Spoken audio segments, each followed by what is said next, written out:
Live from the Valley of the Sun.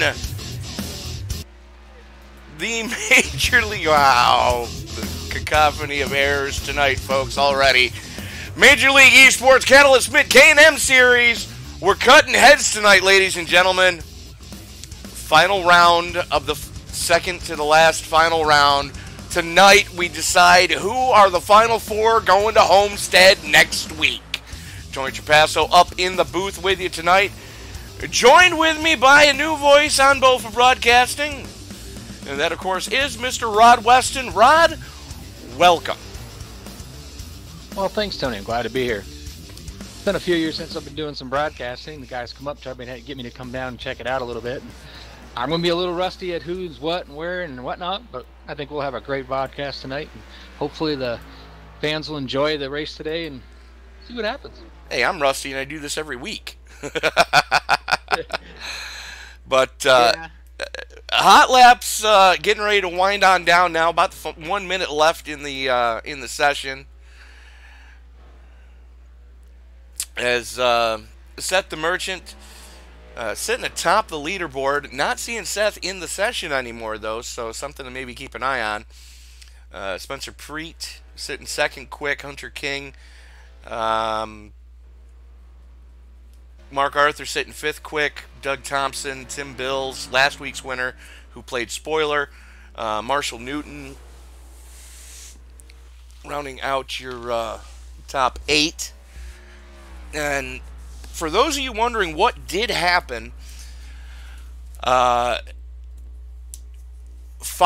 different people who are not active in Major League eSports did take a look at the incident that took place on the final lap at Texas.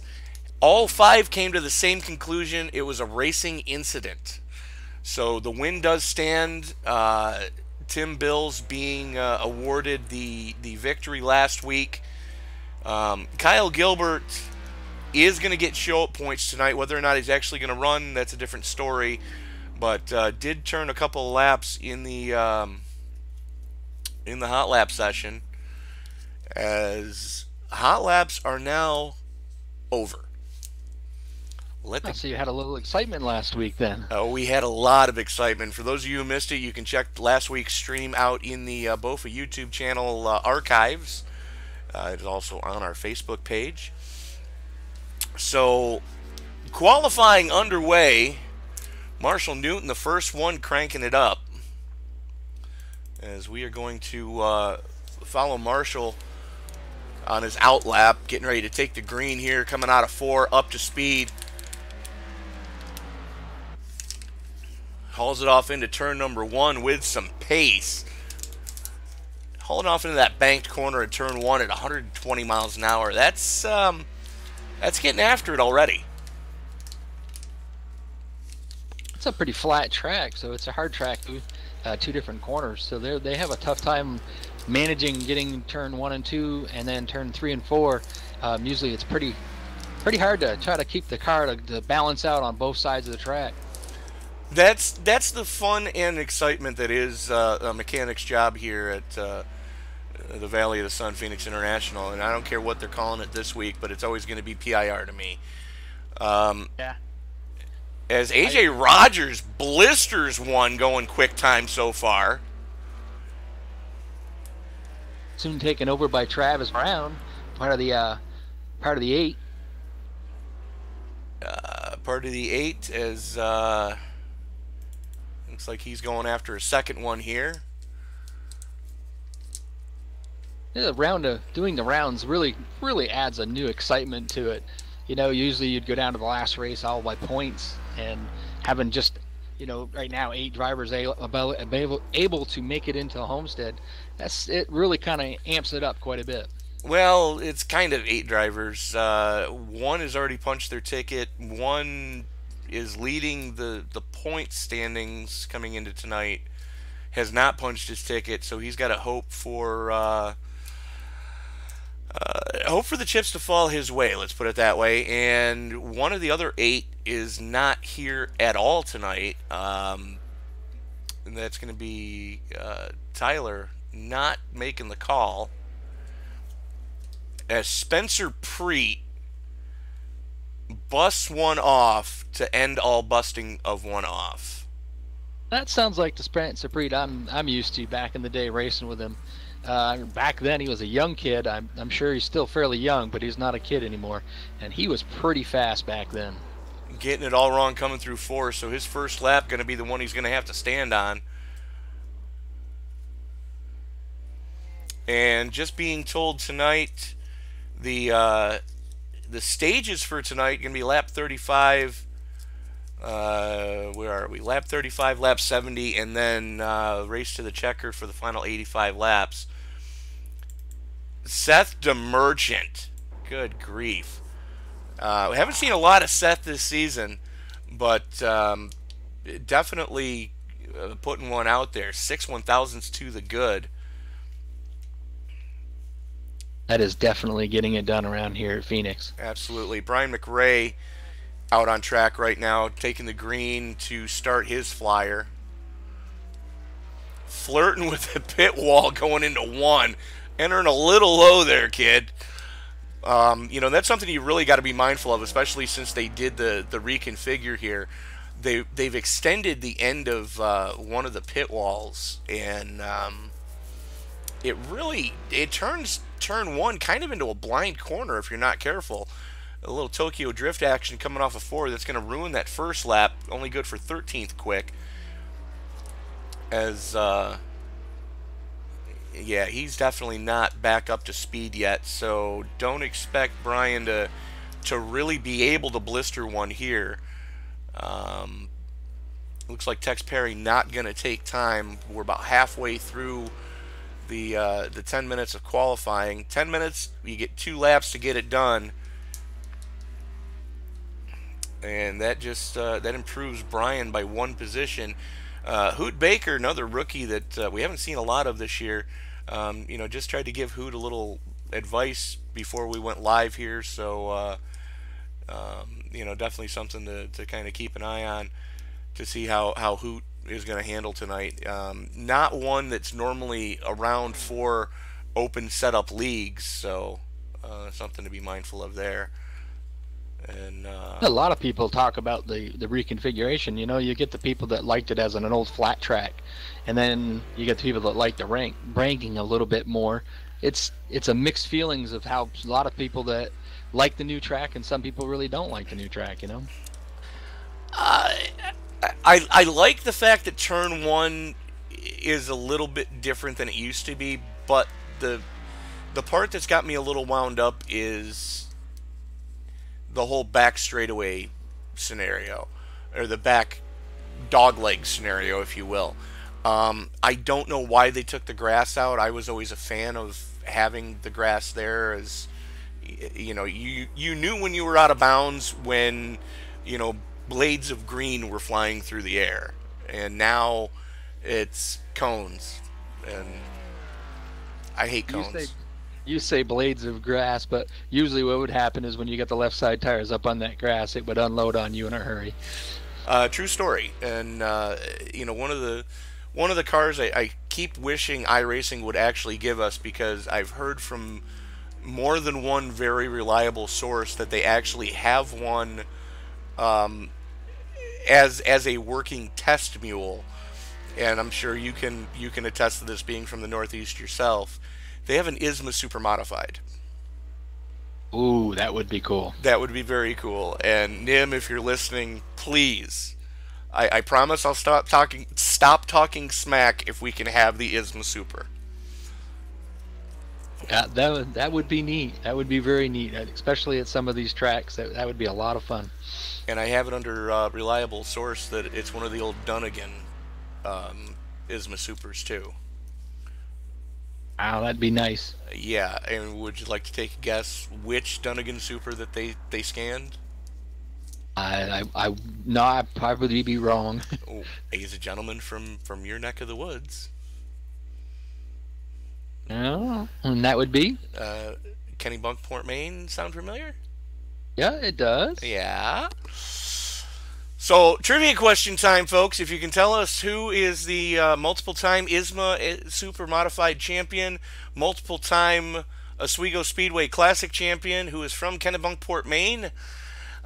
We will give you a shout out in next week's broadcast. So, looks like that's going to about do it for drivers that are actually going to take time.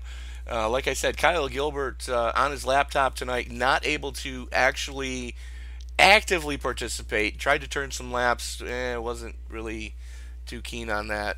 Just going to get the show up points tonight and hopefully be able to squeak into Homestead after had a good run going, but he and Tim Bills got together on the last lap. And like I said, everybody who reviewed that incident, agreed. It was 5 people who are not active, don't really have a dog in the fight, all came up with the same conclusion that it was just one of them deals, as we've been known to say in the around the tracks in real life. It's just one of them deals. Yeah, and that happens. You get racing really hard, and you don't intend to run into the person that you're racing with, but you push it a little bit more harder than you really kind of can handle, and sometimes accidents happen, and and people's feelings get hurt, but it all works out in the end. You'll usually see a lot of these guys the next week helping each other out and having a great time racing. Absolutely, and that was one of the things I do remember from my time, especially in the Busch North series. You fight like cats and dogs on the track, but when the chips are down, you'd see guys from 4, 5, or 6 different crews lending parts and climbing all over a car to try to get it back out on the track to make the race.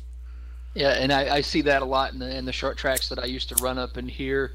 Had been a long time since I've done it, but I've also got back into helping people with the cars, and it's amazing.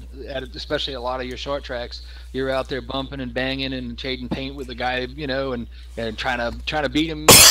Sometimes getting him a little loose and whatever. But they all come in the pits, and anybody that has a trouble, you see guys from other crew members coming over and getting them out there, getting them on the track.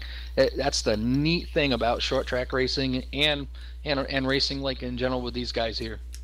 Absolutely, and you got to remember, ladies and gentlemen, what you're watching. It's a simulator. I wouldn't actively call it, and I quote, a game, because a lot of these guys don't look at it like that. But when you boil it all down, that's really all it is it's a video game. That's the simplistic way of looking at it, and it's not, especially here in the Major League Esports Catalyst Mint Series. It's not a pay-to-play league, so none of these guys are putting skin into the game. They're just here for the enjoyment.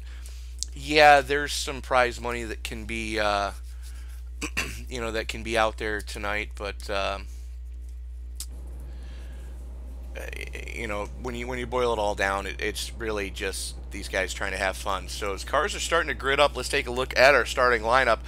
Starting up on the pole, Seth the Merchant. He's going to be joined with one of the winningest drivers here in the Major League Esports Catalyst Mint Series, Spencer Preet. Row number 2 is going to go to Mark Arthur and Travis Brown.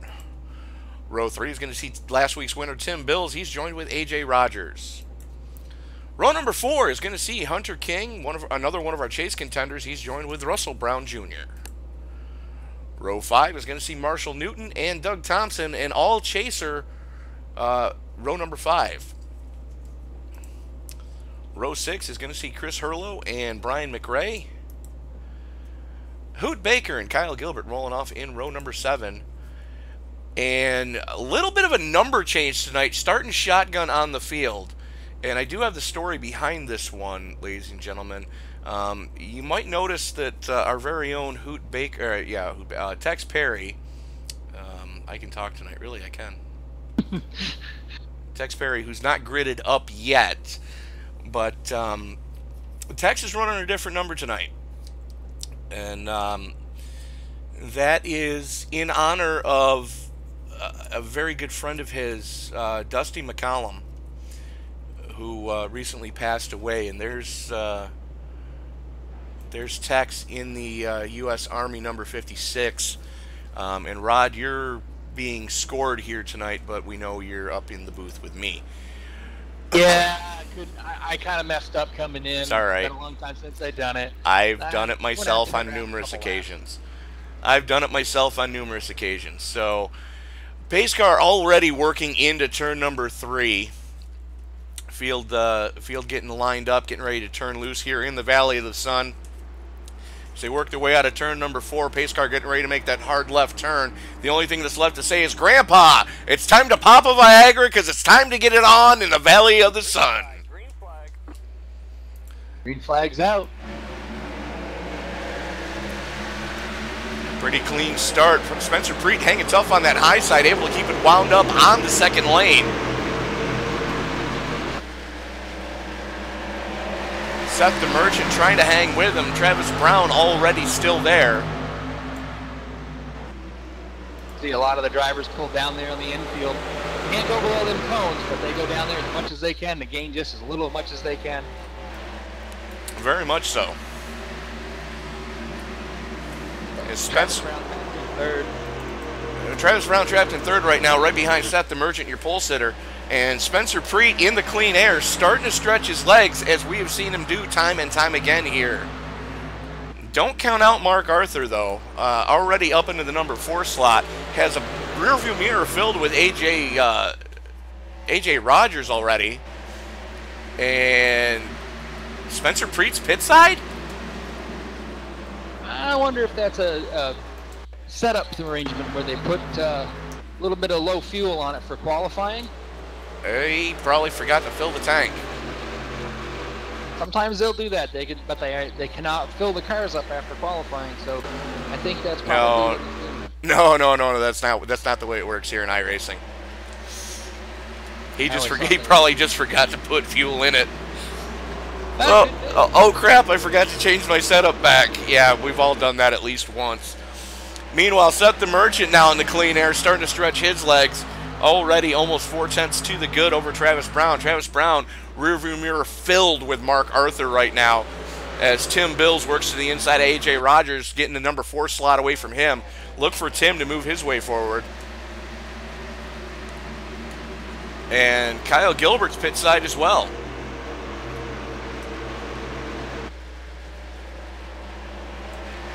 Kyle Gilbert, where is he and how many points does he have to be able to make it? I mean, is he high enough in to where maybe just starting the race he can make it, or? It's going to be close. I think it could be, and Spencer Preet's put it on the hauler. Ooh, big crash on the front stretch. Oh boy. Tex Perry on his lid. Yes, he is. What happened to Tex? Let's back that up. I'm not thinking it started with Tex. Yeah, no, it definitely didn't. But Tex getting pile driven there. Chris Hurlow looks like was the instigator of that one. Marshall Newton directly in front of him. Hurlow flirting with disaster with that apron. Just gets it all wrong, coming off of 4. Pounds the safer barrier. Tex Perry nowhere to go. Just gets annihilated. That was a hard hit. Yes, it was. And let's take a look at what the vomit can picked up. We're on board with Tex Perry right now. So this is what Tex saw. Well, Doc, the last thing I remember was dirt sky, dirt sky, dirt sky, pretty nurse. That is a true statement on that one. Yeah. It looks like all your leaders are coming in. There's the first 3 cars came in from the pit road. I missed the one car stayed out, the 37. That would be last week's winner, Tim Bills, and Marshall Newton staying out as well. The rest of the field on pit road, though. Yeah, I'm a little unprepared on amount of laps that they can make. A little unprepared for this. Like I said, it was kind of a last-minute thing, so I get that. Well, you've at least had seat time in the car tonight. I haven't. And for those of you who are regulars here, you might notice a little bit of difference. I do need to give a big shout out to Tex Perry and the entirety of the crew here with the series. It's well documented that I've been having graphics card issues, and Tex actually texted me last night and said, "Hey, what's the nearest Best Buy to you?" I went, "What?" He goes, "Yeah, what's the nearest Best Buy?" And I told him. 5 minutes later, he sends me a text. He goes, "Yeah, take this number there with your ID and tell them that you're there to pick up a graphics card." I'm what? So, thank you, Tex. It's much appreciated, and hopefully this stream is doing a ton better than some of the ones have in the past. As Doug Thompson winning the battle off pit road by taking 2. So that's what I was just checking on. I was going to say, he almost Seth off pit road. Just barely missed out. Seth is still on pit road. No, he's back on pit road. That's what it is. Yeah, he almost. It was a pretty close battle. You were talking about the deal with the video card there, and I noticed it. Doug almost beat him off pit road. Seth just barely beat him, but I think Seth came back in. I'm not sure what for, but. And I just want to state this publicly. I absolutely love the paint scheme that Doug Thompson has on the number 13. And for those of you who don't know what movie that's from, you cannot call yourself a racing fan. Greatest line ever uttered by a NASCAR driver in a feature-length movie. "Oh hell, here we go again," by Harry Gant. Yep. So Tim Bill's going to lead him back to the green. 8-lap difference on his tires over Doug Thompson. Thompson with at least 2 fresh tires. Everybody else looks like they took 4 with a 10.4 second stop. So there's 2 cans of gas and 2 tires. As the lights are out on the pace car field, working its way into the turn number 3. Now, if you notice, there's a whole bunch of cones in the dog leg on the back chute. That is out of bounds. So, not the open dog leg that you're going to see in a lot of other series, even in the real world series. So, Bills has the button as they work their way out of turn number 4. He pulls the trigger, and we are back live at Phoenix. And Bills wasting absolutely no time putting some distance on Doug Thompson.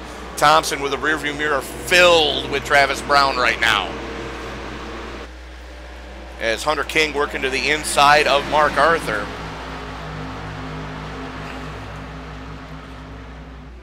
And that's your battle for 5th. Really starting to heat up.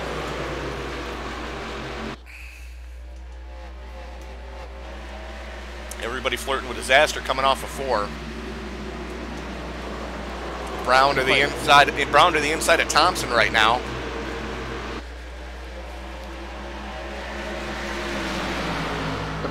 Oh, contact coming through the dog leg. Big old donut on the door of Doug Thompson. And a lot of front end damage on Travis Brown's car. And Brown has a rearview mirror filled with 2 white cars.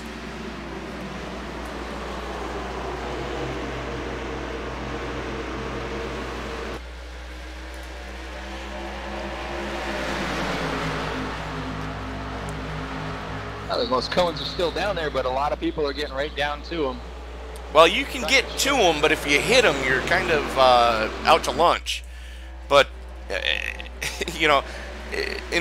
Rod, you've driven enough to know that, especially with the transition here through that dog leg on the back chute, that's got to upset most of these cars as they transfer onto the flat from the banking, then back up to the banking, and there it is. Said that. Guy transferred right up in front of Brown and got himself turned around. So keep your eye on AJ Rogers in the Western Auto number 5 as he goes down onto the flat, comes back up, and Travis Brown's there and snaps see you bye. Travis Brown just caught a race car to the teeth. You know, Tony, do you know why they put grass on the infield of racetracks, don't you? No, why do they put grass on the infield of racetracks? Because if it was asphalt, we'd try to use it. Hashtag not wrong. You give them the ability to go someplace, and if it's going to make up time, any driver will go there, you know, and use it. Well, there's a really good video as the field's working its way through 4 now, and it looks like everybody's coming down pit road this time, including your leader, Tim Bills. There's a really good video by Empty Box on YouTube as Seth the Merchant stays out to gain some track position. But it was one of the earlier DW12 races when they first came out with the rescan of PIR here. The Indy cars were actually running through turns 3 and 4 next to the inside retaining wall. Yep. Let that visual sink in for a moment. It was the shortest way around the track. It was. And A.J. Brown having to burn his fast repair. I dare say Doug Thompson's going to have to burn his. And Tim Bills just barely able to get Mark Arthur coming off of pit road. So they're going to restart second and third respectively. Doug Thompson burning his fast repair and all, coming off in fourth. So actually gaining a spot or two.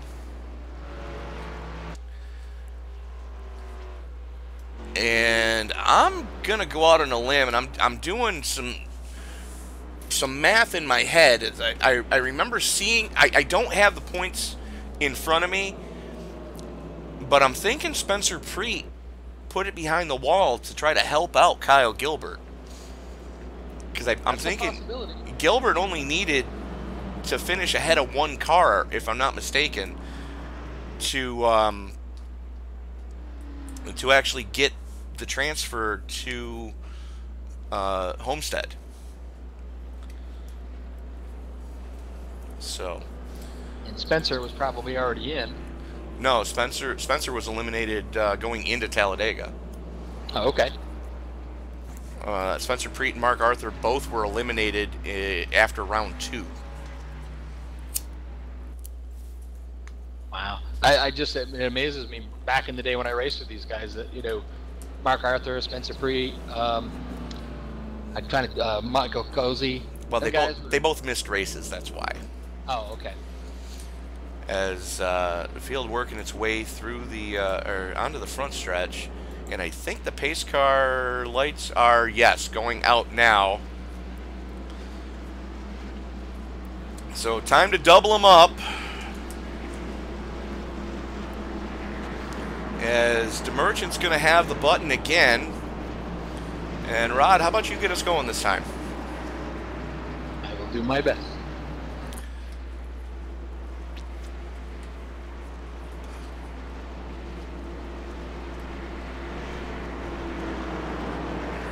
Seth went down and knocked out the cones. I don't know if you noticed that.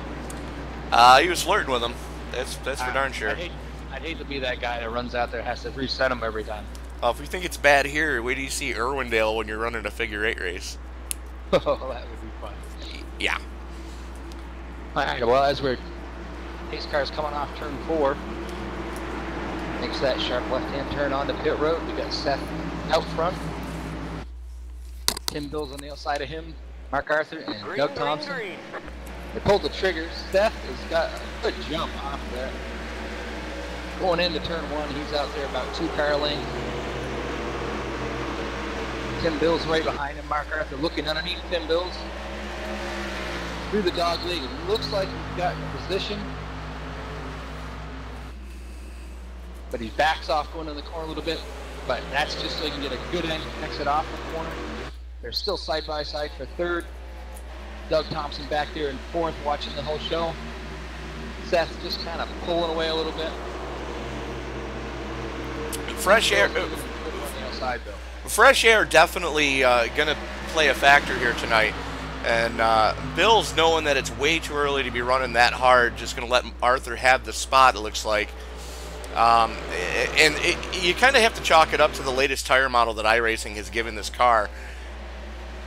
It really, you can really feel the tires wearing until they fall off the cliff, and then when they fall off the cliff, you know, Katie bar the door, because good luck.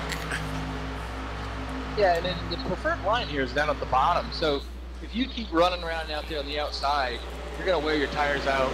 I mean, he's smart enough to know that. So he backed off, got behind Mark Arthur, and figures he can just save some tires, raid it out a little bit.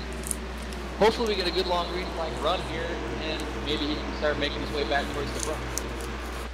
Absolutely, and that's one thing we've noticed. Tim Bills, he definitely sets his cars up for the long runs, and that's really what played into his advantage last week. He was there all night, and Spencer Preet had the short run set up, really dialed under the car. Oh! As Russell Brown Jr. eats the pit wall coming off of 4, definitely had it all wrong coming through that corner. Tim Bills is pretty loose there on the exit of turn 4. Trying to just stay with Mark Arthur there a little bit. I think he just got on the throttle a little bit too much and kind of lift them rear tires up. And that's the thing about this car is you can really drive the car with the brake bias. As a lot of these guys that run fixed setup leagues, the only thing you're allowed to change in those leagues is the brake bias and the steering ratio. Whereas here it's a full open setup, so you can kind of fine tune the setup with your brake bias. And you see Bills flirting with the apron there to try to to get that car to rotate. Probably not 100% happy with the car right now, as they're about 9 laps in. They're starting to get to the point where all the goodie is starting to wear off those tires. Yeah, I'm a driver that always like to have a lot more rear brake bias than most normal drivers would. I've always found that it helps the car turn into the corners better. So a lot of times you'll find some drivers that don't like it, other drivers that brake like a certain ways. If you have too much front brake, you end up locking the left front tire when you try to brake in hard there in the corner. So that's why you'll see a lot of them put more rear brake in it to get it to turn a lot better. And for those of you who aren't really familiar with what we're talking about, think of it as the way that they set up to drift a corner. When you set a lot of rear brake bias in the car, it's essentially the same thing as ripping an e-brake. When you stab the brake pedal, most of the braking pressure goes to those rear tires, and you can get the car to really start the rotation, and then you have to really be up on the wheel, because you have to know what's about to happen, because if you don't, it will catch you out very quickly. Basically, by default, 75% of your braking power is on your front wheels. So if you've got all that up there on the front, you're going to lock the front, so the front's going to slide out. So by turning more rear brake into it, take it away from the front, and it gives it the ability to, too much will give you the ability to go sideways coming in the corner. Very much so. As Tex Perry looks like he might be having a little bit of issues right now. Nope, just trying to hang on for dear life right now. Head to toe and lost 2 laps in the pits.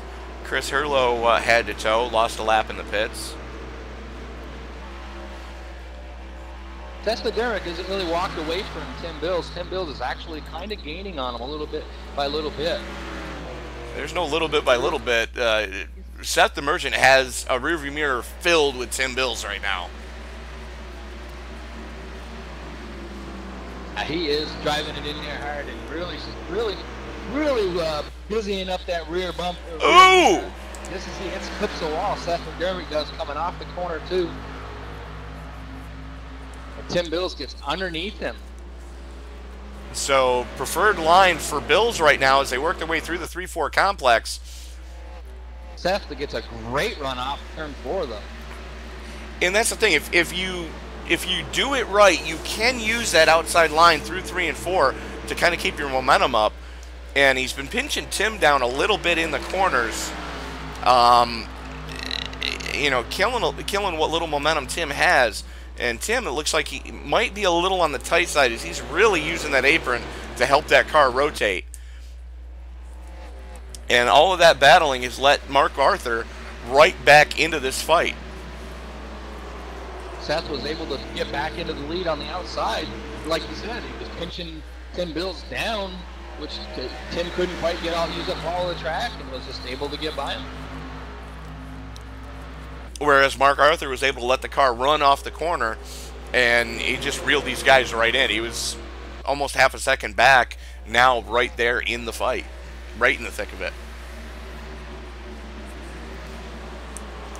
Bills dives it into one, has to take evasive action as Demerchant looks like he might be out of goodness on his tires, if you will. You know, you're talking a 7-lap difference between Bills and Demerchant. So, depending on what setups they've got in those cars, it's going to be interesting to see how this one plays out as they move forward. It looks like Seth has moved up the track and is actually running the second groove now, leaving the door open on the bottom, knowing that Tim Bills can't quite get it done down there in the bottom. Well, that's part from column A and part from column B. I'm thinking with 25 laps on his tires, you know, Seth's burned what little goodie he had left on those tires completely off by now, as we're about halfway through a green flag pit stop. It's been a while, like I said, since I've been on iRacing, and they were working and kind of finalizing the tire wear mod there, where it was putting the rubber down on the track. Which you can see right now, they are really starting to lay some rubber down through 3 and 4, that real dark area there. As Mark Arthur looking to the inside of Bills now, and there it is. Who was it? I was just wondering with the tire mod whether the lower groove would actually get too tight and people would actually start moving up the track. They do, and I'm still trying to figure out why we're under caution.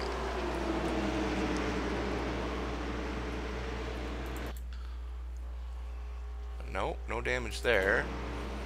No damage there. No damage there. Why? Oh, there it is. I'm sorry. That's the stage, ladies and gentlemen.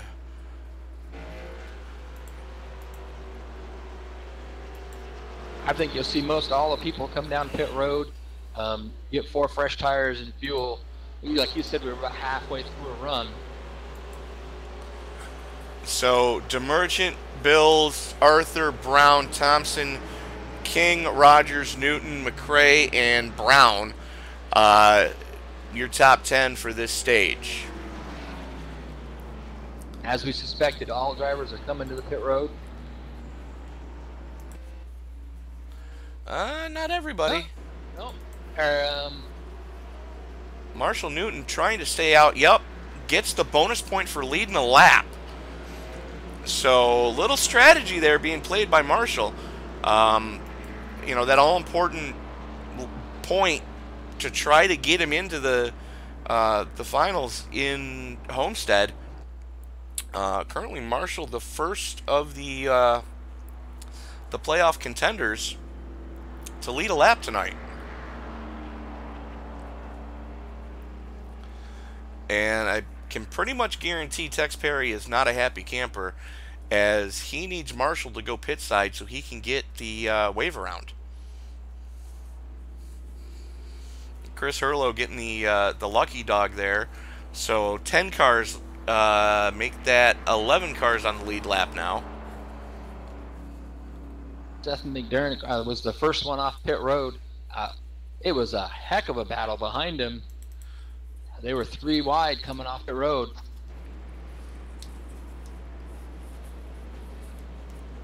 So yeah, as Marshall Newton takes the pit side, Demerchant inherits the lead again. So nobody really gaining any spots on pit road. Actually, I take that back. Travis Brown gains a spot on Doug Thompson. It was pretty crazy down there watching them guys come out of pit road. Seth McDermott, he had a good car length on everybody coming off, but Tim Bills, Mark Arthur, Travis Brown, and Doug, they were pretty well almost touching each other on the exit of pit road. Well, luckily, iRacing has it set up so when you come out of your pit stall, you are ghosted for 7 seconds. So coming out of your stall, you're less likely to kill anybody. Plenty of opportunity, though, going into your stall. Yeah. And there's plenty of opportunity once the green flag drops. True story. Would like to remind everybody that tomorrow night the BOFA Indy Classic Series takes the Lotus 79 to Chicagoland Speedway in picturesque Joliet, Illinois. Join Sam and I in the booth for that one tomorrow night. And then Monday night is the kickoff to Season 3 of the Paskies Cardiac Truck Series. Live from Daytona. As the lights go out on the pace car, DeMerchant, Bills, Brown, Arthur, King, Thompson, McRae, Rogers, Newton, and Brown Jr. rounding out your top 10 as we're working lap 40 of 156.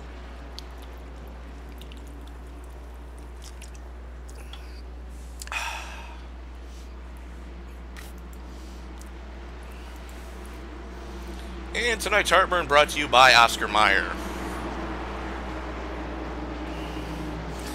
Pace car is in. DeMerchant has the button. Green, green, green. Waits for the green to come out. Pulls the trigger. Stacks the field up a little bit. Gets a great restart. Mark Arthur is sleeping the switch. Going to lose at least one spot. It's Travis Brown working hard on the outside. Got the momentum coming off of one. Hauls it off into turn number 2. Keeps his foot in it and gets the spot away from Mark Arthur. Meanwhile, Tim Bill's all over the back bumper of Seth DeMerchant right now.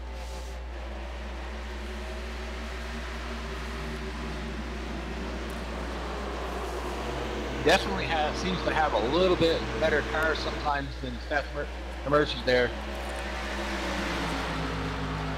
I think maybe if he got ahead of Seth, he might be able to pull away from him, but we'd have to see him get by him, and he hasn't not been able to do that yet. All the way down to the... Wow! As Bills now has a rearview mirror filled with Travis Brown. Going to be interesting to see how this one plays out, as there's no love lost between Bills and Brown.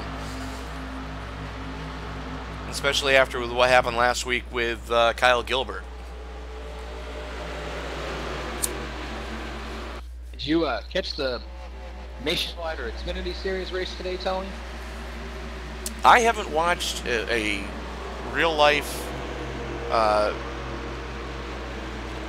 Evil Empire race in probably 4 years now. The neat thing about it was... Hold on, I take that back. I did watch Homestead when Kyle Busch clinched the championship. Tim Bill's got in the back of Seth McDermott there to just get him a little bit loose, and Seth was able to save it, and Tim backed off just a little bit, let him get it saved up, and then now he's right back there trying to get underneath him again. What I was trying to say is that of course now the start-finish line is over there in what was turn 2. On the restarts, they were getting 5, 6 wide. Some cars all the way down to the bottom right next to the wall, and it was crazy.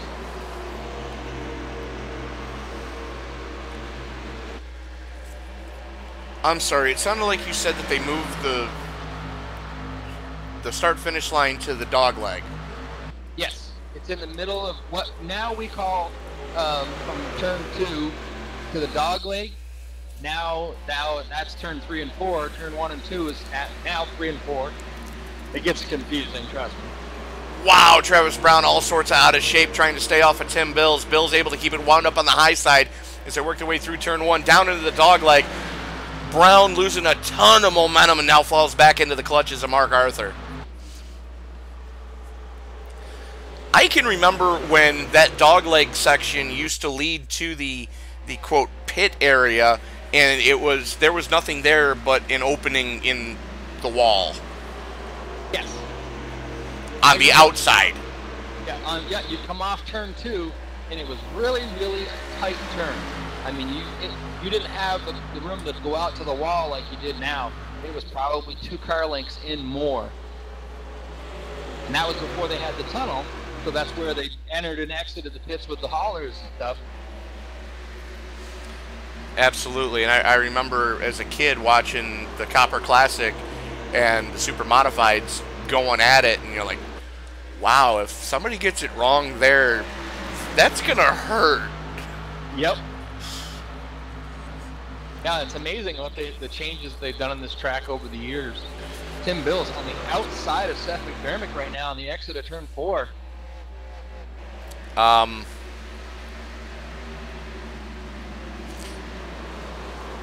Drives it in deep.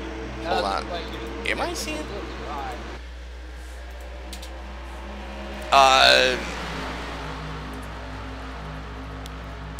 Might want to check that last name, bud. Am I doing it wrong? Yeah. DeMerchant. DeMerchant, I'm sorry. I'm going, am I wrong? Is ATVO giving me the wrong name? No, it's... I'm famous for that. There was a few guys back when I did broadcasting before. I butchered their names all the time. Oh, I'm horrid with names. Just ask some of the guys in some of the other leagues I broadcast. It's like, yeah, I'm not even going to try this one. You're just going to go by your first name tonight, bud. One guy could never get his name right. It was Tomato, or something like that. I was like, no, I ain't doing it. Meanwhile, we got a 4-car battle for the lead right now, as Bill's still biding his time. And as we saw it last week, only lap that Tim Bills led was the final one. And DeMerchant holding him off so far as Travis Brown trying to figure out a way to get by Tim Bills. But he's got a rearview mirror filled with Mark Arthur, and they are 1.7 seconds to the good over 5th place Hunter King. I think Go ahead. Tim Bills and DeMerchant kind of went nose to tail for a while. I believe they may leave Travis Brown and Mark Arthur, but every time they get side by side, they bring Travis Brown and Mark Arthur right back up to the back of them. Well, Tim trying it the hard way, keeping it wound up on that second lane, making the second lane work. Tim Bills to the point. And now we're going to see what he can do in some clean air as Mark Arthur looking to the inside of Travis Brown.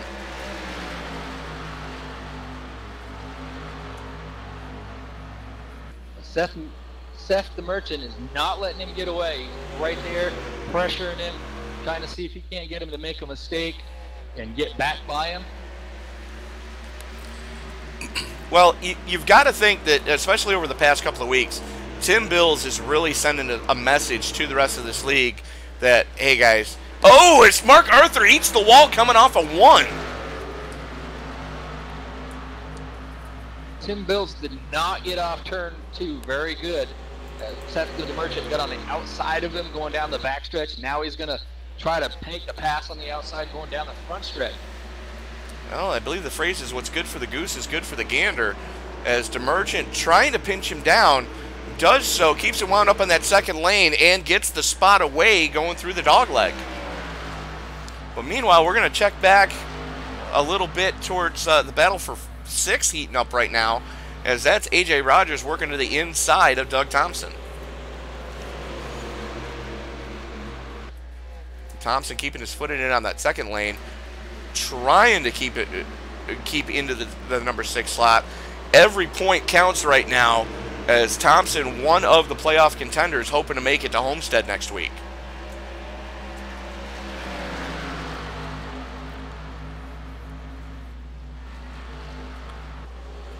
Unofficially, as it sits right now, Hunter King in,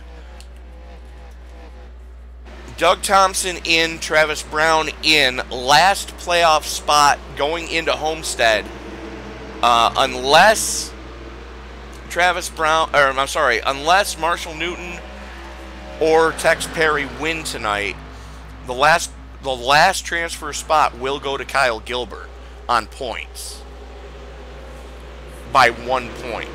Now that's unofficial. Again, very, very unofficial. But as of this very second, that's the way it sits. Doug Thompson gonna have to win to get in. Doesn't have to win to get in, but does need a good run. Marshall Newton needs to win to get in. Tex Perry needs to win to get in. Tim Bill's pulling hard on the outside. On the exit of 4, trying to get on the outside of Seth McDermott. You just cannot, the Merchant, sorry. Cannot get it done. Seth, we're changing your name whether you want us to or not. Yeah. Something simpler. Tim Bill's just all over him. He's really trying to get around him on the outside. That outside groove seems to really be coming in. Well, that's kind of like one of the guys I went to college with. His name was Richard Head. And I'm like, dude, you ever think about changing your name? He goes, yeah, all the time. I go, what would you change it to? He goes, Josh. What? Oh, God. Yeah. It's like, okay, bud. Meanwhile, Bills with a nose out front right now as they work their way through the 3-4 complex, able to keep it wound up. A lot of rubber getting laid down in the 3-4. And Bills eats the wall. Ooh, Demerchant, hang on to her, kid. Tim just got a little too tight on the exit. Just got a little greedy. Got a lot too tight and got into the side of Demerchant. And Demerchant was just like a madman on the highway in the wintertime trying to keep that thing straight. Was able to get it back under him. Oh, very much so. I'm thinking at least one driver just changed the flavor of their fire suit. Yep. And Mark Arthur, ton of damage on the right side of the 12 right now. Losing another spot as Travis Brown gets by and Hunter King gets by as well, and Doug Thompson. So we have 25 laps into this fuel run as Thompson leaning on Arthur right now. Tim Bill's on pit road. Tim Bill's is on pit road.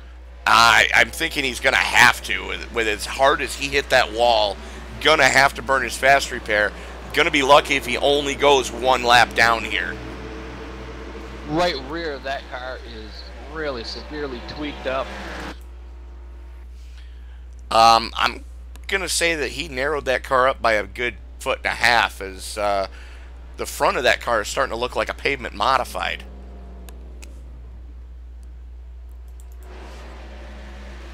So here comes Demerchant.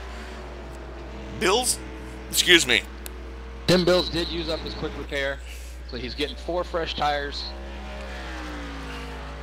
And goes one lap down so far. Back underway. So looks like mitigated the hemorrhaging there. As Herlo and AJ Rogers slugging it out right now. That is your battle for 6th.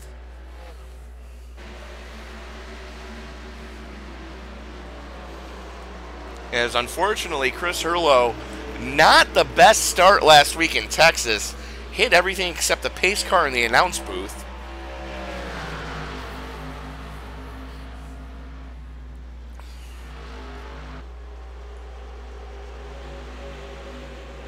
And Doug Thompson slugging it out with Mark Arthur still, as those two were really leaning on each other when Bills went pit side. Baker just went a lap down to Seth. Yeah. Gonna get it. Merchant. The Merchant. Yeah, Hood actually pulled out a pretty good, comfortable lead. Hood Baker just trying to stay out of the way right now. Again, Hood not really one that's known for open setup leagues. Does a lot of fixed setups. As AJ Rogers almost runs him over coming off of 4. So Hoot definitely not on pace with everyone else right now. However, still ahead of league owner Tex Perry, who... Why am I not seeing... And I can relate to the setup issues. I've always had a problem with it. And I've had this problem in real life, but getting through tech. Every time I say, okay, I know what I got to do, I know what I got to fix, I fix it, and then I fail tech. Had to be one of the hardest things about doing setups in this simulator is that some of the stuff that the tech doesn't allow you to do. I've never really known too many racetracks to have a too high of a rule, you know. Oh, there's plenty of them. Never had that problem at my track. I've always wanted to go lower. There's go, no-go gauges in a lot of tracks, especially, you know, for example, the old Busch North, Winston West, USAR Pro Cup Series. There was go, no-go gauges, and if you were too high or too low, if it showed green, you were good. If it showed red on either high or low, yeah, that's not so good. Yeah, but when you're running a street stock, you know, small third mile oval, you know, flat oval, if you were going any higher than, let's say, you know, you were at 8 inches, whoops, caution is out. And that is the stage.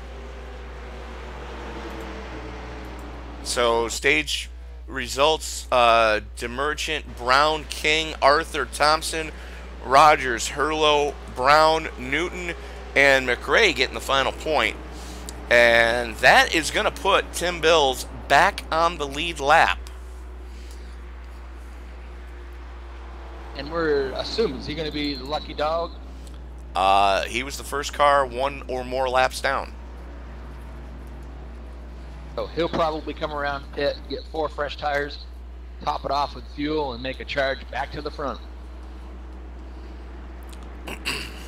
And that last, the guys that were running for third were all over each other coming to the checker here. Hunter King, Mark Arthur, and Doug Thompson were right nose to tail, and if anybody had sneezed wrong, that would have been calamity for everybody. And there it goes, Tim Bills getting the wave there, as we are going to step away to take a quick break from a quick word from our friends over at Low Budget TV. Down to turn number 1. Another slide job and crossover. The brakes are glowing on that left front as we go 3 wide for the 3rd spot. Making sure they won't pull up. Almost an intersection.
And we are back at the Valley of the Sun.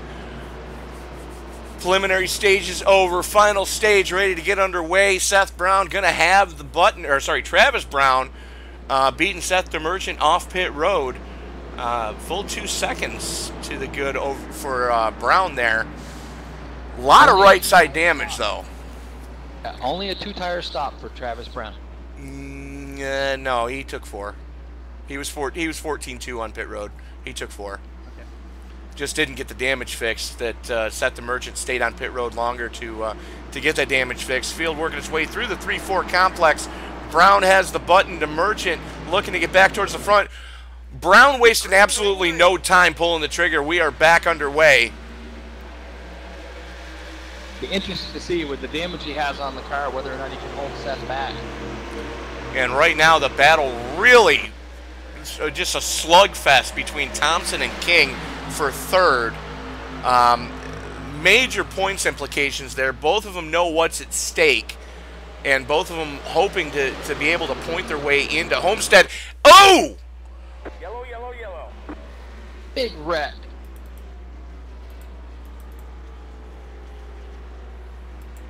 Let's take a look at that one again. Watching Tim Bills going from the back of the pack, working his way up through. Unfortunately, one of the cars come right out in front of him. He got a little bit of front end damage on the car. How bad it's going to hurt the car, I don't know. There's a lot of chase contenders involved in that one. Let's take a look from the chopper on that. So you see Thompson in the chicken pit special outside, and just slight contact from King. Marshall Newton catching a big piece. Hunter King, ton of damage on that car. Let's take a look again from King's point of view as he gets into Thompson, backs out of it, and then just gets run over by everybody. And you're right, Tim Bill's race car to the teeth. And Hunter King with a load of damage. Luckily, he's already punched his ticket to Homestead, so this isn't going to hurt him too much. Marshall Newton with a ton of damage to the nose of the 76.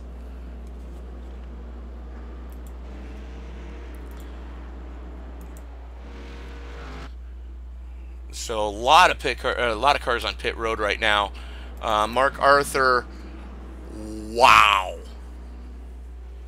Hopefully Mark hasn't burned his fast repair yet. The left front control arms completely ripped off the number 12. And Tim Bills, shut it down. They're fixing it. Yep. The same thing goes for AJ Rogers, Chris Hurlow. Chris Hurlow's car looks like a pavement modified on the left side. Tim Bill, I don't know if Tim Bill's used up his quick repair already or not, but he did not use it that time. Let's find out. Yeah, he's already burned that. Front of his car is pretty mangled up. Whether or not he's going to be competitive now, we'll yet to see. Well, that took out a ton of cars.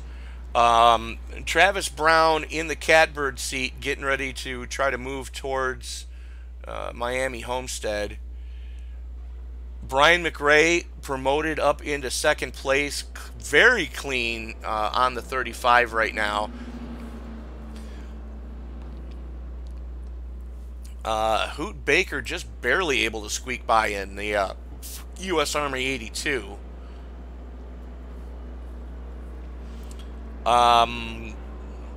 Correct me if I'm wrong, and you can take a look at the chat in Sim.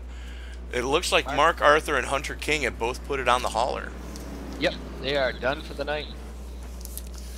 So that's probably not that great, but like I said, Hunter King has already won in this this round of the playoffs. So not really major. As far as points go, not really a major issue there, but definitely going to be sweating bullets here for Doug Thompson, who, yes, has gotten the car fixed. Actually has not. There's still a ton of damage on the Chicken Pit 13. A lot of these cars starting to look like pavement modifieds. Car is on pit road. Travis Brown with a great jump again. And I'm not live. Or I wasn't live. There we go. Now we're live. He got a wicked jump on Brian McRae. I'm saying that right? McRae. Of course, Seth Yeah, McDermott. DeMerchant. DeMerchant. I'm going to get it right. Ooh, McRae into the wall. Overcooked turn 3. Way overcooked it. So that lets Marshall Newton and Doug Thompson both get by. Here comes Tex Perry almost getting into him. So McRae having a ton of issues right now.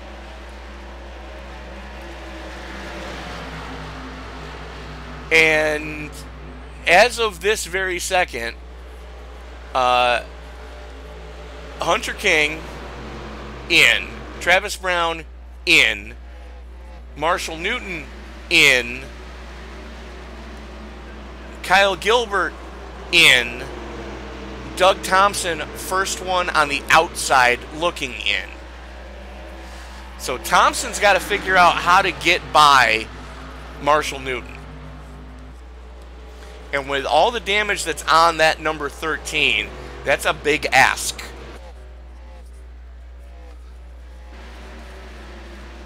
With the damage that Travis Brown's got, it's amazing that he's kind of set sail there for a little bit. That the merchant is really kind of starting to reel him in now. Well, the good news is, you know, for Travis, he's got clean air. And that is kind of overshadowing the damage that's on the right side of the number 1. However, you're right. DeMerchant, who has already burned his fast repair, I believe. No, he hasn't. DeMerchant is going to have a shot at him. Merchant took the time to get the car fixed on pit road without using his fast repair, so trying to save that just in case something should happen a little later. Think the same thing. Travis Brown is doing the same thing. He's still relatively competitive. Figured let's just save it for if there's something that happens later in the race, then I can fix it. Be relatively new and go back out there and go get him. Absolutely. And from the looks of it, Mark Arthur and Hunter King both back out on track. So both of those guys getting those cars fixed. And the question is, how fixed did they get them? So Hunter King burned his fast repair. 1 lap down. Mark Arthur burned his fast repair. Is 1 lap down. Tim Bill's still with a ton of damage and mired in traffic right now. That is A.J. Rogers, the 35 of Brian McRae, and Chris Hurlow that he's slugging it out with. That is your battle for 5th that we're watching. A.J. Rogers has it, and he's got a pack of angry dogs behind him. Seth the Merchant there just put his nose on the outside going into turn 3 on Travis. Just couldn't quite get out there. Travis kind of moved up a little bit, gave him a little bit of a block. Seth just being smart said, oh, wait, I'll get him a little bit later. Gets a wicked run off turn 2. A lot on turn 2 on him, and then just has really nowhere to go on turn 3 and 4, but I think he's working that up the top side groove to where he's going to pretty soon, and he makes that, just as I say that, he goes to the bottom of Travis Brown. Brown saw he was coming and just kind of let him have it, able to keep it wound up a little bit on the high side. DeMerchant, though, with the preferred line coming through the dog leg. Brown still trying to keep it wound up. DeMerchant going to sail it off into 3 using the apron. Brown still hanging tough on that second lane. Really pinching down. You know, if all it's going to take is just DeMerchant from sneezing wrong with how far down Brown is pinching him, and we're going to have calamity. Practice earlier, as we spoke about, I ran a little bit earlier, and I found that if you went into turn 3 and 4 way down on the bottom and stayed below the yellow line, the car was relatively stable. Slide job.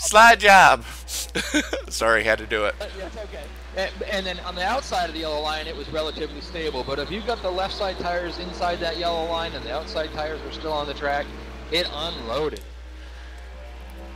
So it took 6 laps for him to do it, set the Merchant back to the point. As Brown trying to battle back. Travis Brown has not given up. He still pushed it, drove it in there hard, trying to get him on the exit. But Seth's got that good run on the outside, just can't do it. So working lap 92 of 156. DeMerchant back to the point, has so far led 61 laps. And if I'm not mistaken, I believe that just about clinches most laps led. It will in about 10 more laps, guaranteed. The amount of damage that Travis has in that car, it's amazing how fast he's going with it. Ooh, little bit of a wiggle there for Seth DeMerchant coming off a 1, almost a tank slapper. Able to keep it wound back, or gathered back up and keeping it wound up. As the field right now, more strung out than a frat boy on a bender.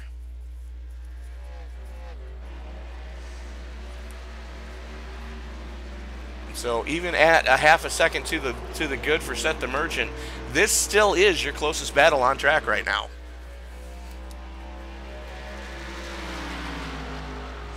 And Brown's starting to reel him back in, which is surprising considering that Travis Brown 21 laps on his tires, Seth DeMerchant 16 on his. So what's going to happen here? Going to be interesting to find out, as we are about halfway to a green flag stop. I think Seth also could be just keeping him there, not pushing the issue, not trying to, as you saw a couple laps ago, he got loose on the exit of turn 2. That probably kind of give him a little bit of, all right, let's back off, let's save the tires. I'm ahead of him, let him burn his stuff up, trying to catch up to me. When his tires fall off, I'll just sail off into the, Well, you're not wrong, as you're talking about a 5-lap difference between the have and the have-nots. Oldest tires on track right now go to Travis Brown at 23 laps. Everyone else 18 or less.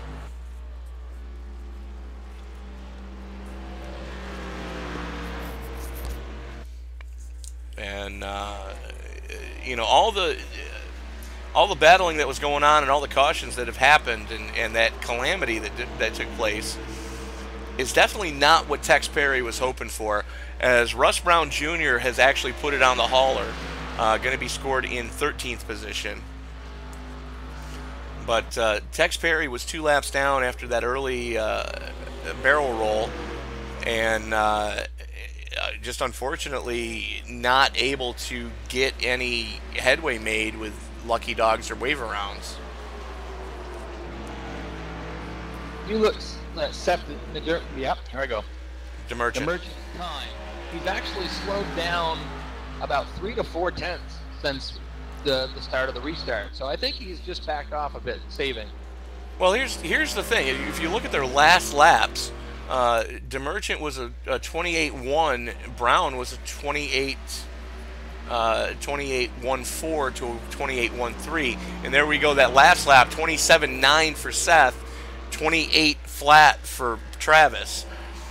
So it looks like Seth's starting to turn the wick back up, or he's just not falling off as much as Travis is. I think he's turned it up a little bit just to get a little bit of room away from Travis. Make Travis run that thing a little harder, run them tires off. And there we go. Seth with a 28 flat to Travis's 28.1. Still a little bit of a wiggle. He's got the car dialed for 3 and 4, but it's loose as all get out from the looks of it. Oh, Tim Bills, Doug Thompson. What happened to Doug? Whoa. Seth DeMerchant off the exit of turn 4 was just sideways. Well, right now we're watching what happened to Doug Thompson coming off of 4, gets it way sideways, eats the flag stand, tries to get the car collected, and just the car's not turning. And unfortunately, A.J. Rogers catching a piece of him going into 1.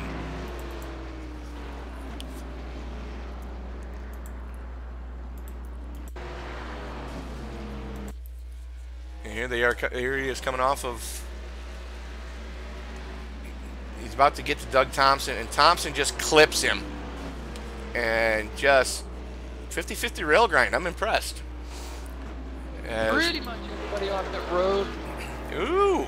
A little Tokyo Drift action for Thompson.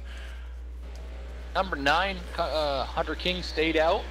Dirt tracking, eat your heart out, as I just saw that DeMerchant deal that you were talking about coming through 3 and 4. Oh, he was sideways, hardcore. Let's watch that again.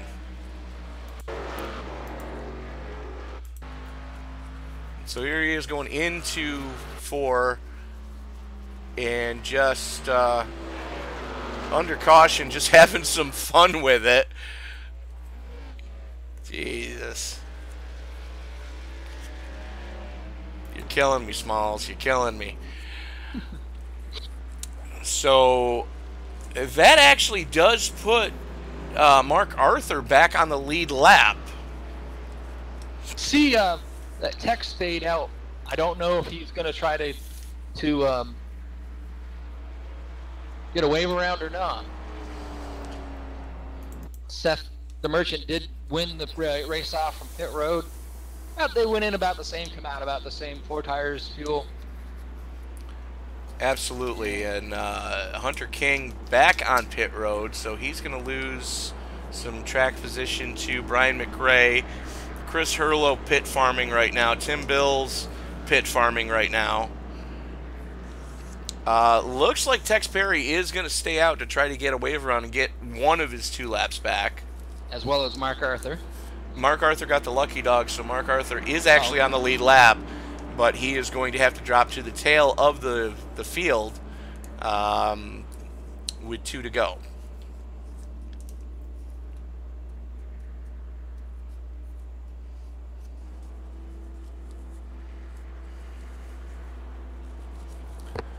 And you are watching a presentation of the Major League Esports Catalyst Mint Series, K&N Cup. They do this every Saturday night. If you'd like to get involved in future action, go ahead and drop a comment with your iRacing screen name, and we will get that passed along to league management and see if we can get you added into some future action here in the Catalyst Mint Series. What just happened? Okay, so Mark Arthur did not get the actual lucky dog. That is going to that puts him back on the lead lap, though. Xperia will be 1 lap down now, so hopefully the rest of the the race will come around to where he can actually maybe get himself back on the lead lap. Now, if they time this just right, they could cold trickle the entire field. So Demergent going to have the button as the field working its way through the 3-4 complex. Brown going to need the restart of his career right now as the pace car is in. Demergent holds him down, coming off of 4. Green. Able to get the car straight, pulls the trigger, and we are back underway at the Valley of the Sun. Brown with the nose out front as they haul off into turn number 1. Demergent looks like he almost collected the inside pit wall. So that's going to give Brown a lot of breathing room right now, as Demergent was able to get by him last time. Now going to have to do it all over again as we are closing in on 50 to go. Merchant in the front stretch wall. Oh! What a save. Hang on to her, Junior. That looked like it'll change the flavor of your fire suit real quick. Maybe a little bit of chocolate and a little bit of lemon. He must have made some changes that made that thing a little bit loose. Boy, he come off the corner, the tail end of the car hit, and he was just slapping all the way down into turn 1. Very much so. We stayed green, though, and that let Marshall Newton by and let Hunter King by. So 3 playoff contenders now running 1, 2, and 3 with Travis Brown showing the way, Marshall Newton sitting in second, and Hunter King looking to play spoiler. He's already got his ticket punched, as Demergent trying to battle back got ran up the hill as he's working right now the outside of Hunter King. King kind of using Marshall Newton as a pick, though, and Demergent bombs it off into turn number 1 to the inside of Marshall Newton. He goes back up into the number 2 slot, and he's going to have a lot of work to do to catch Travis Brown, as we are 1.5 seconds to the good for Brown right now.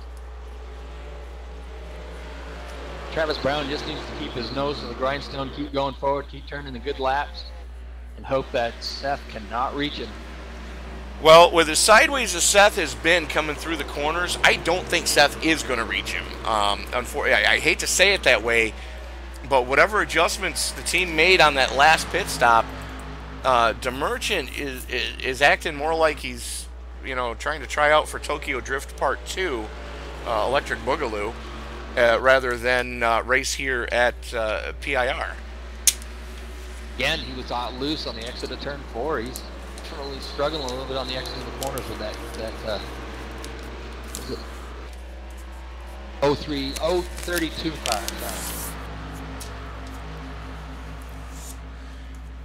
Definitely not happy with the way that car is handling. And I'll tell you another one who's not happy with the way that car is handling, Doug Thompson. It looks like Thompson definitely not going to be able to make it now to Homestead. It's pretty much academic, as Tex Perry is now the first car outside looking in, again, unofficially. We're going to have to see how the final points shake out with this one. Did Kyle Gilbert get enough points tonight to be able to transfer just on points? Travis Brown looking to punch his ticket the hard way. Hunter King already with a win this round. Marshall Newton just looking for a good points finish. I'm not sure what Seth did for changes, but I know he was a little loose on the exit of 2 earlier in the race. He seems to have fixed that problem, but it just seems to transfer right back over to turn 4. The last 2 laps he's been pretty stable, but before that, every lap he was off the corner just as loose as could be. But he is gaining on Travis Brown. Well, I had an older crew chief tell me one time when we were trying to set up for this track, which corner do you want to be loose in? And I just looked at him and went, what? He goes, yeah, which corner do you want to be loose in? I don't want to be loose in any corner. He goes, yeah, just pick one. Why? He goes, well, if we set up so we're good in 3 and 4, we're going to be loose in 1 and 2. If we set up so we're good in 1 and 2, we're going to be loose in 3 and 4. Oh, okay. So we can't. He goes, the only other way to do it is suck in all 4 corners. I'm like, yeah, let's not do that. He goes, yeah, so pick a corner. 1. He goes, your funeral. So, yeah. I can't imagine trying to set up a car for something like Pocono, 3 totally different corners. Yeah. Yeah, Pocono. I always tried to be good in 3. That way, that's when you go into the start-finish line at the end of the race. That's the way I always looked at it, too. Let me win the drag race to the start-finish line, and I'll be a happy camper. Yep. I'll drive my ass off the rest of the time, but just let me win the drag race to the start-finish line. Even on a dirt track. But I had to laugh. We were setting up for Watkins Glen on the Cup circuit, and go ahead and put the lead in the car.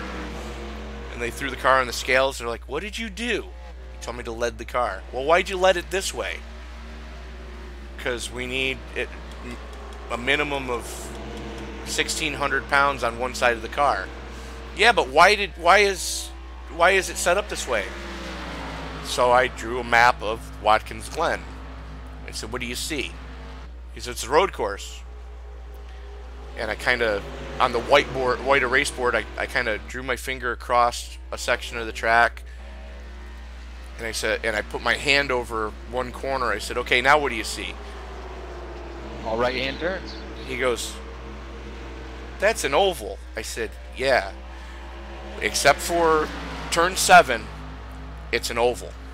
Yep. Seth DeMerchant is caught up to Travis Brown and is actually starting to wear out the rear bumper, does a crossover move, gets in the inside on the front stretch.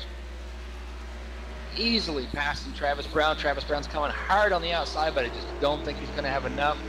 Tries the crossover move. I don't see it happening. I think Seth is just going to pull away. With as loose as that car is, too, that's kind of impressive.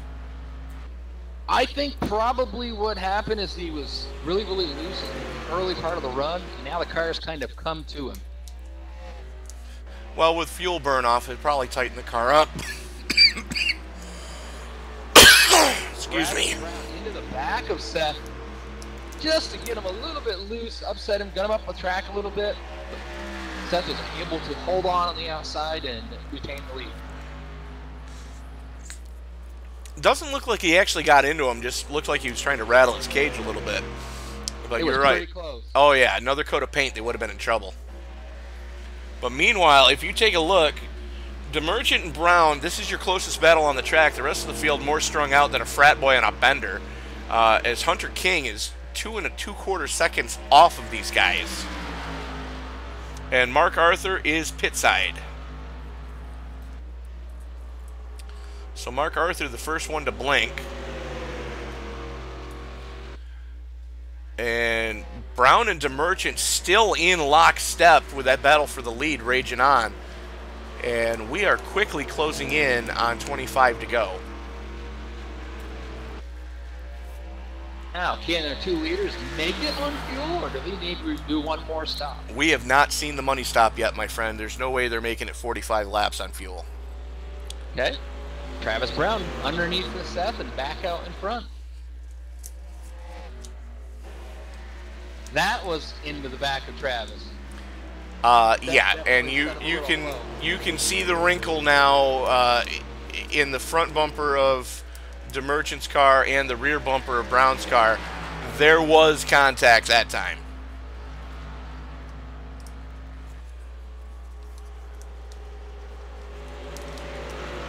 Now, like earlier, we're starting to see Seth run the high side, where he kind of sort of probably proved me wrong down here in 1 and 2, but he's moved up to the high side a little bit. Yeah, like I said, he proved me wrong. He's out there searching for a little bit of something so that he can pitch back up to Travis Brown and get that lead back. Well, if you look at where he was through 1 and 2 and where he is right now in 3 and 4, he's just looking for a way to get that car to rotate. I'm thinking that car is tightened up way more than he wanted it to. So if you watch him as he hauls it off into turn number 1, right down on that yellow line, using the banking, maybe using a little bit of that apron. I couldn't see how close he was to that line, but probably using a little bit of the banking and the apron to try to get that car to initiate its rotation through the corner. Brown's battling back on the high side. Flirting with that safer barrier coming off the 4, though. And here we go. DeMerchant to the inside again, using the apron to get that car to rotate. Tries to get a good drive off of 1. Brown able to keep it wound up in that second lane. DeMerchant can have the short way through the dog leg. Brown still keeping it wound up, and they've got lap traffic in front of them as DeMerchant just bombs it in and sideways off of 4. Big time loose off of 4, giving Travis a good run off. 17 thousandths of a second at the stripe for Brown.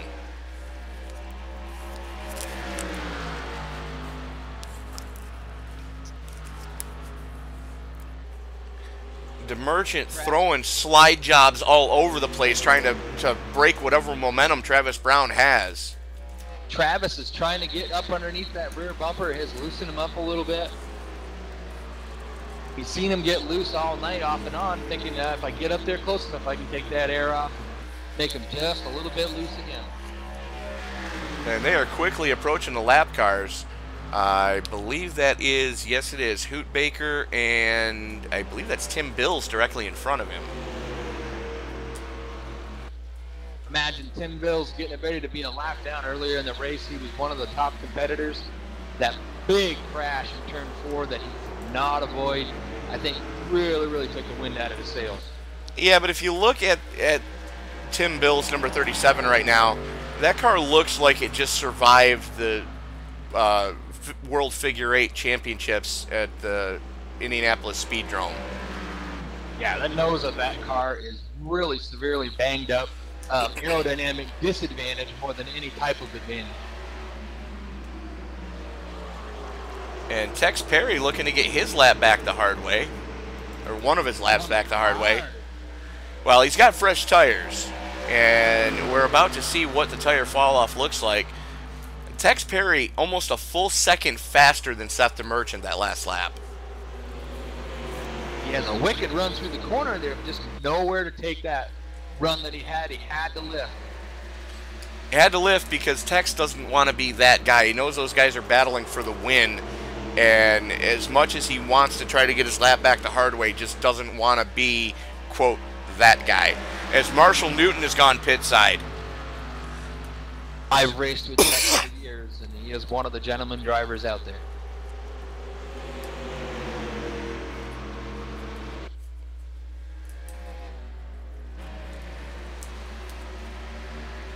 .25 to go as DeMerchant really fighting it right now. 30 laps on those tires. Gives Perry plenty of room. Knows that Superman's coming. And that's what fresh tires can do for you, ladies and gentlemen.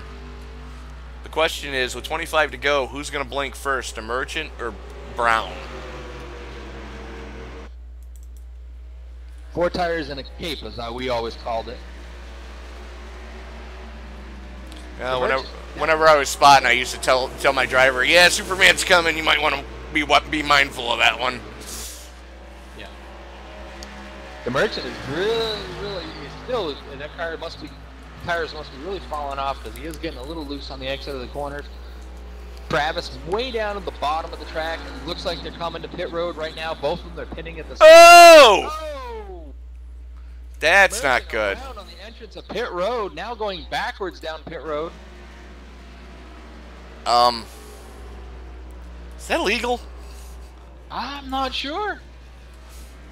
It may not be legal in real life, but it might be legal here as long as he didn't break the speed limit. Shades of Days of Thunder.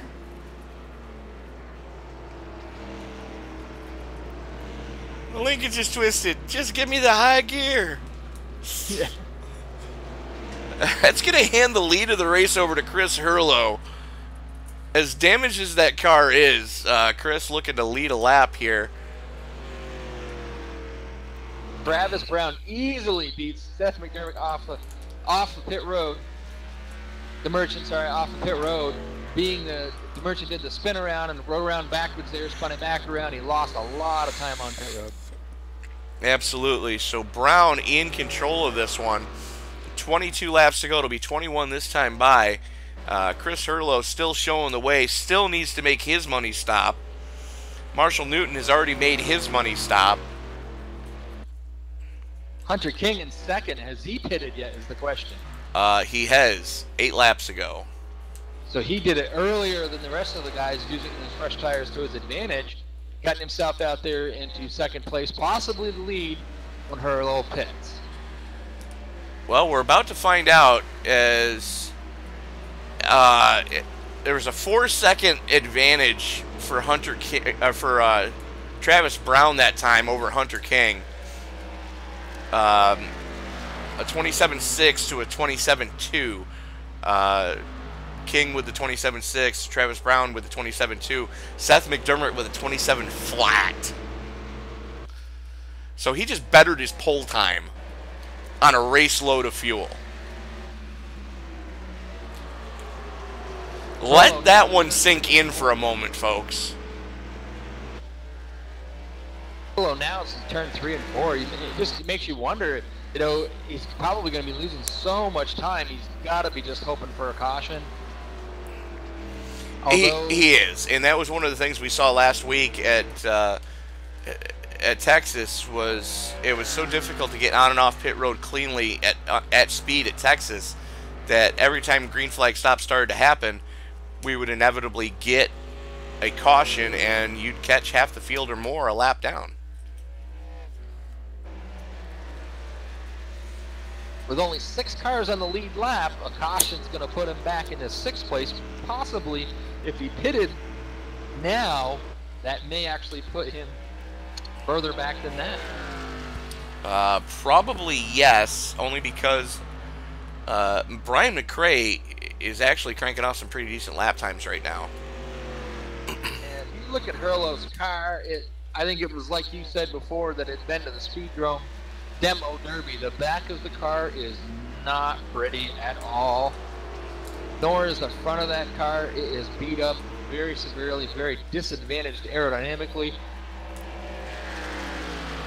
Out ready to get passed by Tex Perry. He's out there with a good clean car, using up his quick repair early. He's kept it good shape since then. A little bit of damage on the right rear of Perry's car, but for the most part, that car is pretty clean. Now, checking back on this battle between Hunter King and Travis Brown, there was 0.3 gained right there. Hunter King going 27.96 to Travis Brown's 27.68.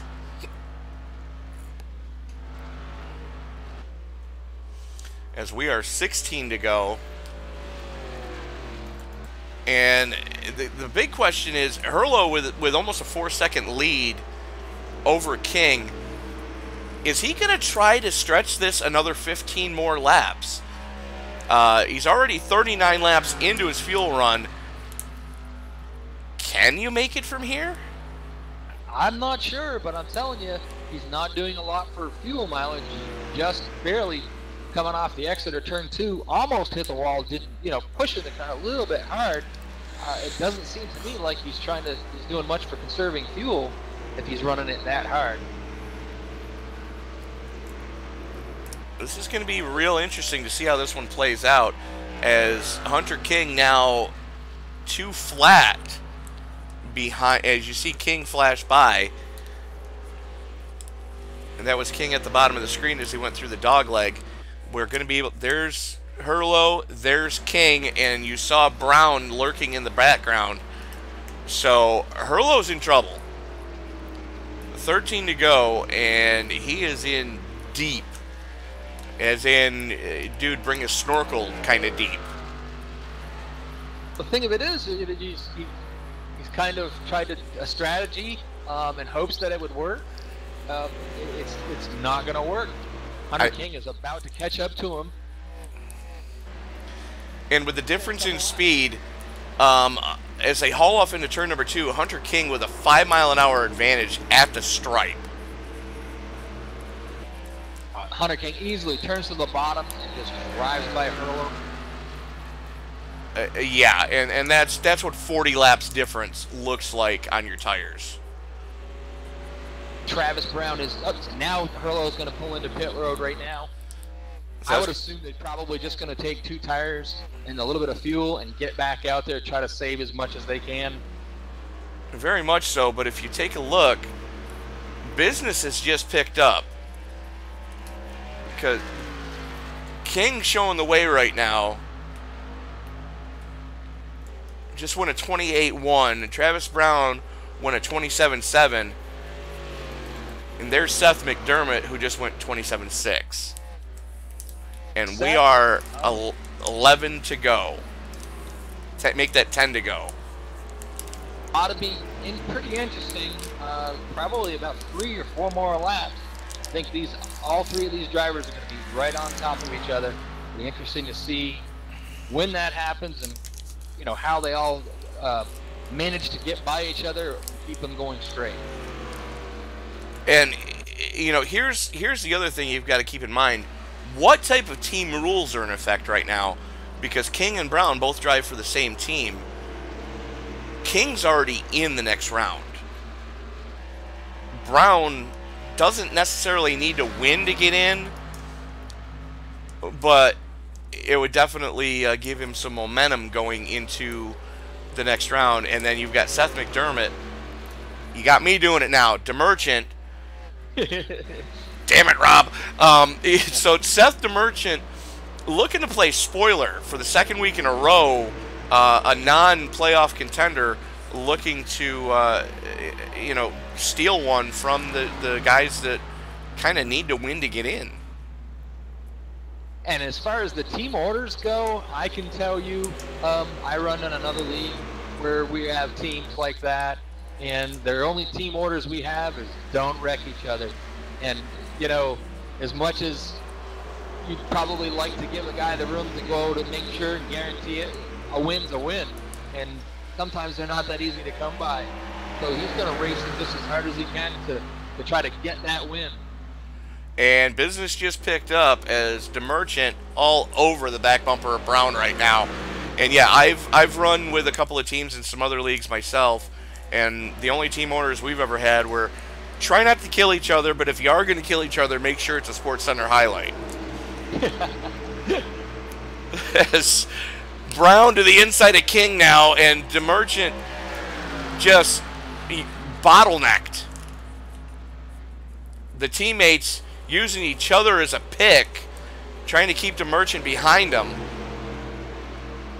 Fast as DeMerchant's been all night, I mean, if they stay side by side, he's going to have to figure out a way around them. And the teammates touch, that's going to give DeMerchant a hole, and that's Tim Bills on the way high side.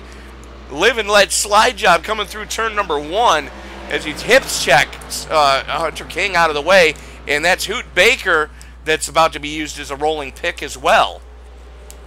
Baker given as much room as he possibly can, though.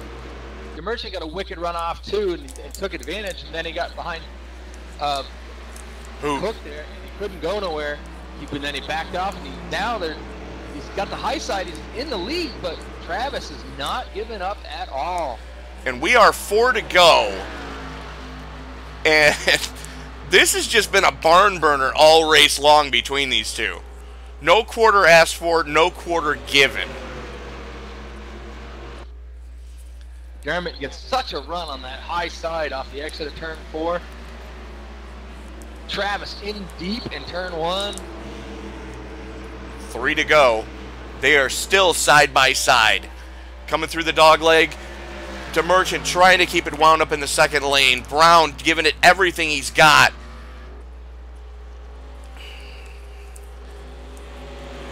Bombs it into turn number 1. DeMerchant tries to pinch him down. Gives him some room coming off of 4. Good, close, hard racing. Wow. They're giving each other room, but boy, they're driving each other hard. And Brown, little sneakiness as the popsicle sticks are out. It's going to be white flag this time by. It was 14 thousandths of a second at the last time across the stripe. Drag race off of 4. Again, DeMerchant gets a really good run off of turn 4. Here we go. White flag is out. And DeMerchant with the nose out front as they haul off into turn number 3. Brown going to have one final shot at him coming off of 4. Gets up under him, does not get into him. Doesn't want to be that guy coming off of turn number 4. There it is. Second week in a row, somebody has stolen one from the playoff contenders. Seth DeMerchant with the win. He had a great car all day long. A little loose at times, but I think that little loose helped him out in the long runs. Travis Brown, second place. He ran really good, and the amount of damage that car had, it's amazing that he was as fast as he was. Very much so, as Hunter King just, what the hell just happened? Did I just see what I think I just saw?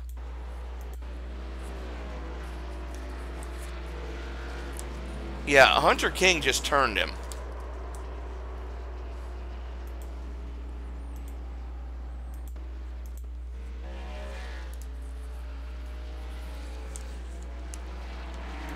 Is that a congratulations, hello, goodbye, I'm gone wrong, or something that he didn't like? I'm not 100% certain, but we are going to see if Seth, unfortunately, is not in TeamSpeak right now.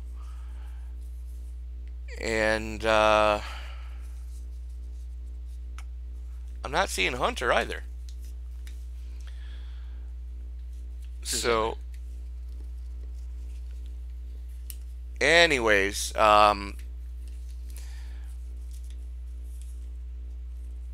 we're going to, the guy we are going to reach out to is Chief Cook and Bottle Washer for the Major League Esports Catalyst Mint K&N series, Mr. Tex Perry. Tex, probably not the finish you were hoping for, but you got to be impressed with the way that finish shook out.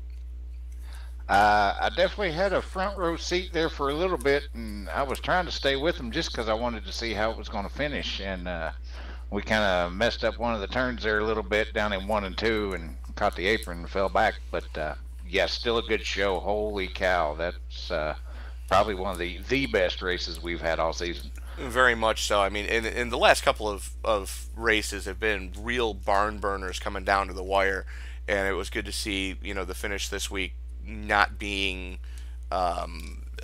questionable, shall we say. But Right. everybody minding their P's and Q's, and like I said, probably not the finish you personally were hoping for. And if my high-powered Gazintas are working from what I remember seeing before we went live, that should put Hunter King, Travis Brown. Where are we? Hunter King, Travis Brown, Marshall Newton, and I think Kyle Gilbert, with the show up points that he got, with being the first one to put it on the hauler, that should move Kyle into the next round unofficially. Unofficially, I'm getting ready to do the points right now. Try to get them up as quick as I can, and because I'm curious to see how it all falls down myself.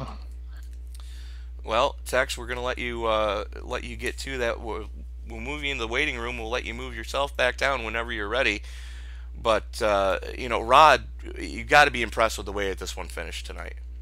Oh, it was a great race. I feel bad for Tim Bills. I mean, he had a great car all night. Got caught up in that big wreck on the on the front stretch, and just literally had nowhere to go. And it ruined that car, and that would have been really great. Imagine having Seth DeMerchant, Travis Brown, Hunter King, and Tim Bills up there. That would have made for an even better race. But you can't complain. This was a great finish. Oh, absolutely. Especially when you're talking less than a tenth at the line. That just these guys were really getting after it tonight. No quarter asked for, no quarter given. Unfortunately, Tyler Vickery not showing up tonight, so he is definitely going to be eliminated. Doug Thompson. The only way I can really describe Doug Thompson's night was it was the bastard child of a dumpster fire and a train wreck. He just did not seem to have a whole lot of luck tonight. He got caught up in a couple of those big wrecks. Really, really destroyed that car.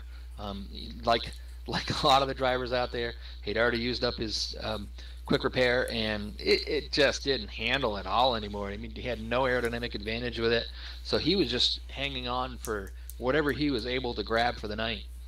Absolutely, and then to add, insult to injury, already with a gunshot wound, catches a race car to the face. That was the second one that he got caught up in. It was just, oh Jesus. There was some heavy hits tonight, and it's unbelievable that car was still driving. Yeah, that was kind of impressive, to be honest with you. The fact that he was able to hang on as well as he was for as long as he did. But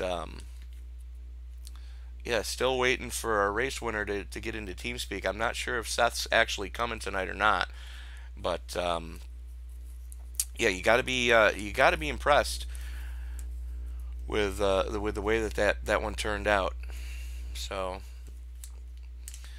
and in case you're wondering why we're not moving forward with interviews, I will explain it to you off the air what's going on. But yeah, we're not. We're waiting for Tex to come back with the points to find out who's moving on to Homestead and who's not. Hopefully, not going to take him all that long, as he's. I believe he said he was working on the Dan Lisa stuff right now, but you've got to really hats off to everybody that ran tonight. We saw battling throughout the entire field. We saw real door-to-door action. There were a couple of times where drivers stepped on their own junk, but for the most part, everybody kept it clean, and a couple of door donuts happened, but nothing really erroneous that I could see. With Seth, the merchant, taking the win tonight, and as fast as Tim Bills has been, the question would be, of course, you've still got Spencer Preet, and you've got Mark Arthur, and a few of the other drivers out there. Is one of the four going to be one of the winners, or is it going to be, one of the other drivers that aren't eligible for the championship? It'd be interesting to see what happens next week at Homestead. It's going to be very interesting to see, because the last time we were at Homestead, the last time they were at Homestead, I believe Spencer Preet just walked away with it. And, it's going to be interesting to see how that one plays out with, Mark Arthur is always good at the mile and a half. Spencer Preet, always strong at the mile and a half. Tim Bills, always strong at the mile and a half. It could be any one of those three that are not in the chase that have a shot at kind of, stealing a little bit of the thunder, from the four that are going to be moving on. And speaking of which, let's reach out to one of the guys that is usually real strong on the mile and a half, Mr. Mark Arthur, with his thoughts moving next week into Homestead. Mark, you looking to possibly steal one next week? I don't know. I probably could have been better this week if iRacing could get their crap together. I had that same bug where your tires are messed up and you go in and use your quick repair, and it does the tire changes, does everything it's supposed to, drops it, you still got the same damage. So I had to go back around, stop my pit, exit the sim, and come back in to make it fix it. So I went a lap down, kind of ruined my chance. If you ever notice, and I'm going to tell you this only because I ran with a league that we ran damaged cars quite often.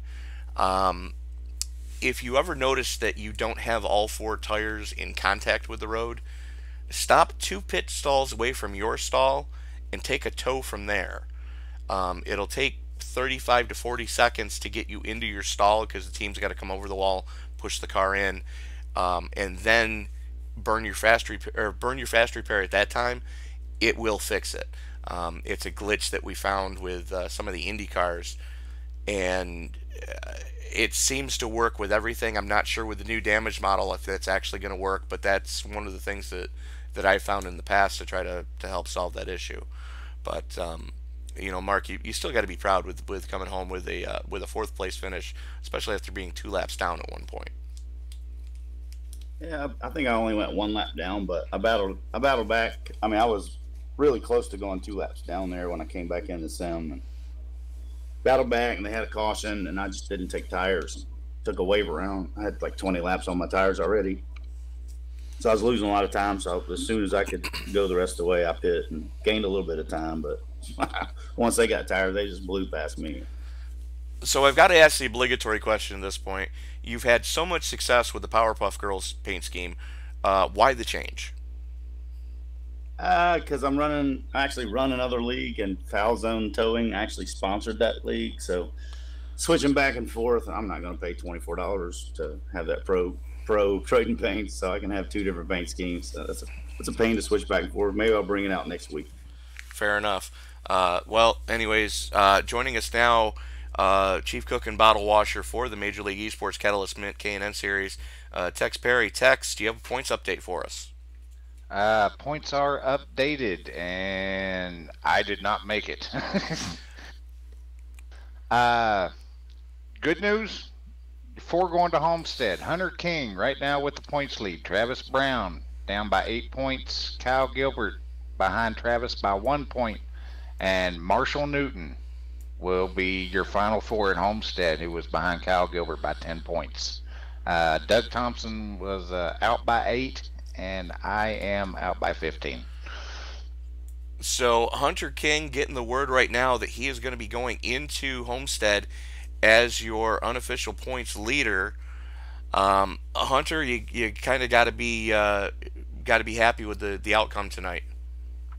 Yeah, I mean, I'm happy I'm making it to the final 4, but I was trying so hard to win that race. I knew they were gonna have the newer tires, but I saw Seth and Travis I don't know if they got into it or what. I think Seth just spun out, but I saw that happening, and I was third to them, and I short pit them. So I figured, I'd come out in front of them, and I was just gonna have to drive my butt off to hold them off, and I couldn't. But yeah, Homestead should be interesting. I think it's gonna be me, Travis, Kyle, and Marshall. So it should be a good battle. Somebody at Rebellion Racing is gonna win, so that'll be fun. I just noticed that is an all Rebellion Racing Final Four. Yeah, so we're gonna bring it home, one of us.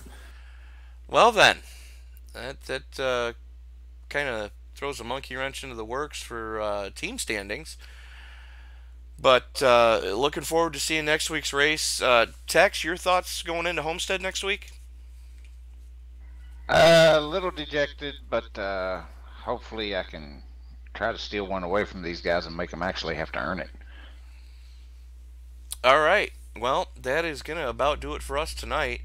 The only thing that we are going to do right now is take a look at our final standings. Seth the Merchant coming home with the victory. Travis Brown in second. Hunter King able to hang on for third. Mark Arthur in a hard-fought fourth. Marshall Newton getting one of the transfer spots with a fifth place finish tonight. Brian McRae coming home in sixth. Last car on the lead lap, mind you. Chris Hurlow, first car one lap down in seventh. Tex Perry coming home in eighth. Hoot Baker hanging on for ninth. Tim Bills with probably not the run he was hoping for, coming home in 10th. Doug Thompson, again, not the night he was hoping for. The best way I can describe the night for the 13 is the bastard child of a dumpster fire and train wreck. But Doug able to come home in 11th. AJ Rogers hanging on for 12th. Russ Brown Jr. in 13th. Kyle Gilbert in 14th. And Spencer Preet, last car to take the green, in 15th. So that is going to do it for us tonight. Again, many thanks go out to Tex Perry for helping with tonight's broadcast. Don't forget to join Sam Cooper Bennett and myself in the booth tomorrow night from Chicagoland Speedway as the BOFA Indy Classic Series takes to the mile and a half at Joliet, Illinois. That is going to do it for us tonight. We will see you next time, folks.